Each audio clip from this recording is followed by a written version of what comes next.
मैं इस घर की बहू हूँ, कोई नौकरानी नहीं। सौम्या, कहाँ चल दी सुबह सुबह? तुम्हें पता है ना, आज दीदी और जीजाजी आने वाले हैं। मिहिर ने अपनी पत्नी को बैग में कपड़े रखते हुए देखा तो पूछ बैठा। हाँ, मुझे पता है तुम्हारे बहन और बहनोई आ रहे हैं, लेकिन मैं इस घर की नौकरानी नहीं हूँ जो आए दिन सबकी हाजिरी बजाती रहूं।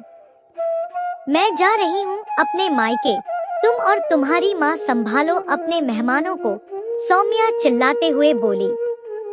देखो सौम्या, तुम्हें जाना है तो जाओ, लेकिन मेरी माँ और बहनों का रोज रोज अपमान करने की कोई जरूरत नहीं है। वैसे भी तुम घर में करती ही क्या हो? साफ सफाई कामवाली करती है और रसोई में सारा दिन माँ ही काम करती है। मिहिर भी झल्लाते हुए बोला। हाँ हाँ, तुम्हें तो मुझ में ही सारी कमी नजर आती है, और मैं करूँ भी क्यों तुम्हारे घर का काम? बहू कोई नौकरानी नहीं। सौम्या, ये घर तुम्हारा भी है और अपने घर में तो काम सब करते हैं, तुम कब इस घर को अपना समझोगी? मिहिर ने समझाते हुए कहा, मगर सौम्या बिना कुछ सुने ही बैग उठाकर चल दी। मिहिर सौम्या की इस आदत से बहुत परेशान हो चुका था। शादी को 1 साल हो गया था। सौम्या ना तो घर का कोई काम करती और ना ही किसी से सीधे मुंह बात करती थी। फिर भी हर वक्त एहसान जताती रहती कि जैसे मिहिर से शादी करके ही उसने उसके और उसके परिवार के ऊपर एहसान कर दिया हो। मिहिर सौम्या से बहुत प्यार करता था, मगर वो सौम्या के इस व्यवहार से बहुत तंग आ गया था। घर में सौम्या कोई भी काम नहीं करती थी, सारा दिन फोन पर बातें करती रहती या फिर घूमने फिरने में समय बिताती। आए दिन सौम्या अपने मायके चली जाती थी, मगर इस बार मिहिर ने भी ठान लिया था कि सौम्या की अकल ठिकाने लगानी ही पड़ेगी। सौम्या को मायके गए हुए 4-5 दिन हुए थे कि एक दिन मिहिर अपने ससुराल पहुंच गया। सबने सोचा कि दामाद जी सौम्या को लेने आए हैं, लेकिन मिहिर ने आराम से दोनों वक्त का खाना खाया और आराम करने लगा। सौम्या भी इंतजार कर रही थी कि मिहिर उससे वापस चलने को कहेगा, लेकिन मिहिर बिना कुछ कहे सोने चला गया। सौम्या के मम्मी पापा भी दामाद जी को ऐसे देखकर हैरान थे, क्योंकि मिहिर ज्यादा देर वहां रुकता नहीं था। सुबह भी मिहिर देर से आराम से उठा और छत पर टहलने लगा। चाय नाश्ता करके फिर आराम से टीवी देखने लगा। दूसरे दिन भी मिहिर ने वापस जाने की कोई बात नहीं कही तो मिहिर की सास से रहा नहीं गया और वो बोल ही पड़ी, दामाद जी आपको काम पर नहीं जाना क्या?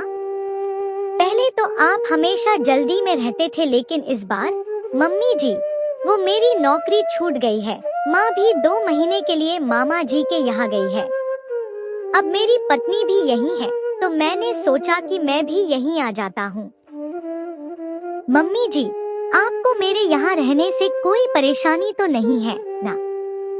मिहिर की नौकरी छूटने की बात सुनकर सौम्या और सौम्या की माँ दोनों सकते में आ गई। सौम्या तो रोने लगी कि मिहिर तो पहले ही मेरे खर्चों में कंजूसी करता था, अब तो वो मुझे बिल्कुल भी पैसे नहीं देगा। ऐसे बेरोजगार आदमी के साथ मेरा गुजारा कैसे होगा?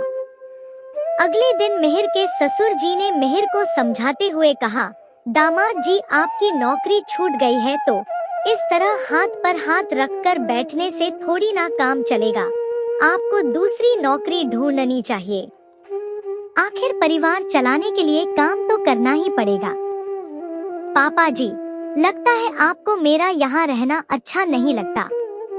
अरे आखिर ये मेरा ससुराल है, यहाँ रहकर मुझे काम करने की क्या जरूरत है?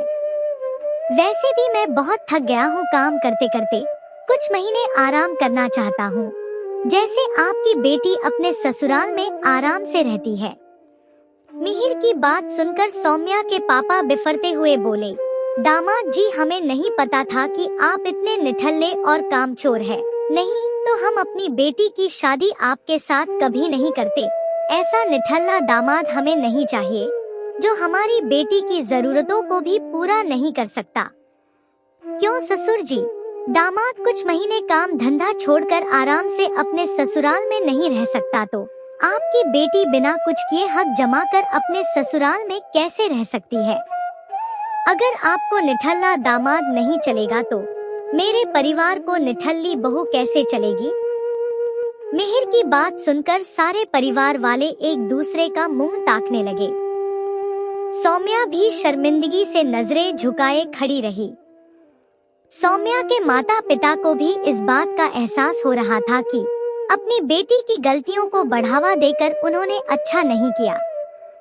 यदि शुरुआत में ही उन्होंने बेटी को ये शिक्षा दी होती कि अब ससुराल ही उसका अपना घर है, तो शायद सौम्या यूं अपने ससुराल वालों को परेशान नहीं करती। सौम्या, मिहिर ठीक बोल रहा है। घर के सभी सदस्यों को मिलकर परिवार की जिम्मेदारी उठानी पड़ती है। अगर तुम सिर्फ बैठे बैठे हक जमाती रहोगी तो तुम कभी किसी के दिल में अपनी जगह नहीं बना पाओगी। घर तो औरतें ही संभालती है। यदि तुम्हारी तरह मिहिर भी अपनी जिम्मेदारी से मुंह मोड़ लेगा तो तुम क्या करोगी? बैठकर तो एक बेटी भी नहीं खाती, फिर तुम तो उस घर की बहू हो। अभी मिहिर के साथ अपने ससुराल वापस जाओ और अपना फर्ज निभाओ, सौम्या के पापा बोले। आखिर उन्होंने मिहिर और उसके परिवार से माफी मांगी और सौम्या को समझा बुझाकर उसके ससुराल वापस भेज दिया। सौम्या की समझ में आ गया था कि बेटा हो या बहू, गृहस्थी की गाड़ी चलाने के लिए अपनी अपनी जिम्मेदारी उठाना जरूरी है, नहीं तो उसे कहीं भी सम्मान नहीं मिलेगा।